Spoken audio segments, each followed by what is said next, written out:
Hello, how y'all doing? I'm going to talk to you today about this. The church has it wrong. It's just totally wrong. They got it wrong. They're asking people right now, please send us some money right now. And they're asking it from poor people because rich people, celebrities, do not give money to churches. Otherwise, they would have no financial issues. They're asking poor people for money. Poor people who are looking for hope. Poor people saying, you mean if I give you $30, God's going to give me back the 30, 60-fold return, 100-fold return. So God's going to give me back $3,000. So they're looking for $3,000 in the bank or check for $3,000. And see, the Lord, they don't understand the Lord's not going to respond to the exploitation of his word. They don't understand that. The Lord knows his word is exploited for the 30, 60, 100 return. He knows his words is exploited. He's not going to even respond to that. But, even though the Lord will honor your giving because he knows you're stupid. Now, like I said, they're not even talking to rich people. They're talking to poor people who are looking for hope. So they may as well call it a poor people's campaign. Every time they have a campaign to ask for money to either buy a jet or just raise money for the ministries, they may as well call it a poor people's campaign because that's what it is. They're not talking to rich people, They're not talking to rich people, they're talking to poor people who are looking for hope. One evangelist after Hurricane Ida, he came on TV and said he was from New Orleans. He came on, he's from Louisiana, and said, me and my wife haven't had a shower in 4 days. Now, I wouldn't have told anybody that we hadn't had a shower in 4 days. I've been through a few hurricanes, and one hurricane I was out of electricity for 4 days. So what did we do? Well, what we did was empty the water tank, and that's how we survived on that. Add some rubbing alcohol, and that's how we survived. But I wouldn't have told anybody that we hadn't had a bath and a shower in 4 days. I wouldn't have told anybody that. Because what he's saying, when we hear that, we're saying, well, why weren't you knew the hurricane was coming, so why didn't you go to the store and stock up on water? Why didn't you stock up on water for yourself? Why didn't you stock up on water for your ministries? See, we're looking at him stupid. Well, why didn't you stock up on water? And you don't hear anything about his ministries helping the other poor people in Louisiana who were without. Okay, but I wouldn't have told anybody that. So what they're saying is, look, they want you to respond to them in this way. Please feel sorry for us because we're poor and stupid. We say, oh, poor and stupid. And even though they got millions of dollars in their pocket. And then the next breath, they said, we don't have any internet. Send us some money. We have no electricity. We don't have an internet. Nobody else does either. Okay, send us the money anyway. I mean, they're talking to people where the economy has already shut down. And there's a few people working, but the economy has already shut down. They're talking to people who are living out of their cars. It's all but shut down. And then another ministry had this telethon. And like I said, they're talking to poor people. They are not talking to rich people because rich people do not give the ministries. They do not give the churches. Okay, so the net worth of this ministry is in the billions, probably the billions. Okay, definitely well over 100 million. Even the poorest church in my community will give preachers a salary of $100K. Okay.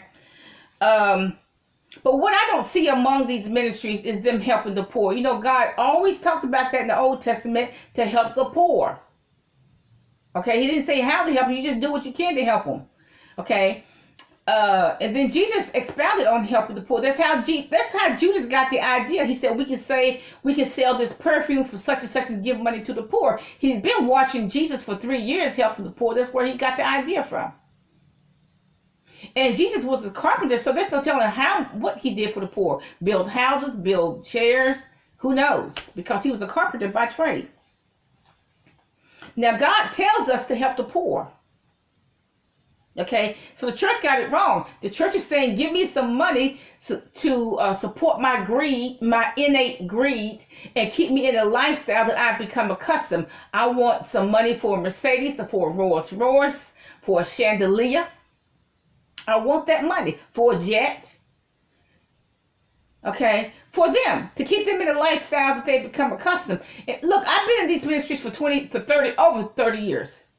So I know what they're thinking. I know how to talk. I know all about the advertisement campaign. Now, I don't understand why these ministries do that. These filthy rich, and they are extremely rich ministries, all of them, extremely rich. They're not poor. The campaign is to say they're poor and stupid, so give us some money. Why they can't help one or two people get off Skid Row? Why can't they help, one or two elderly people over 70 get off Skid Row? Why can't they go to Fort Lauderdale, Florida, and get one or two old people off Skid Row, or one or two people with a chronic illness off Skid Row? Okay, one or two people with a chronic illness. Why can't they help, people with multiple sclerosis or cerebral palsy get off Skid Row? Why don't they? See, the whole idea is to keep giving them money so they can be kept in the lifestyle that they become accustomed. Now, one ministry said they raised over $8 million. This money comes from poor people. It does not come from rich people. Poor people who are looking for hope. Now, the family members could have just, they so rich, they could have just written a check for $8 million, and that would have solved that problem. $8 million worth of free money.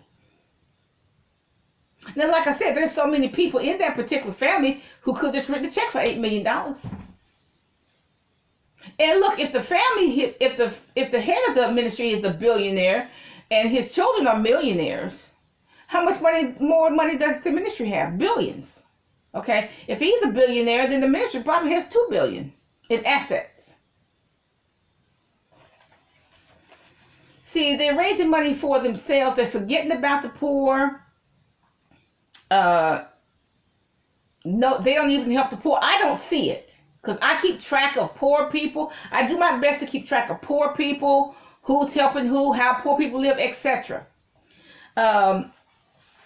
They don't even help people in their own state. I don't see it. I get letters from ministries. No, not ministries, from charities.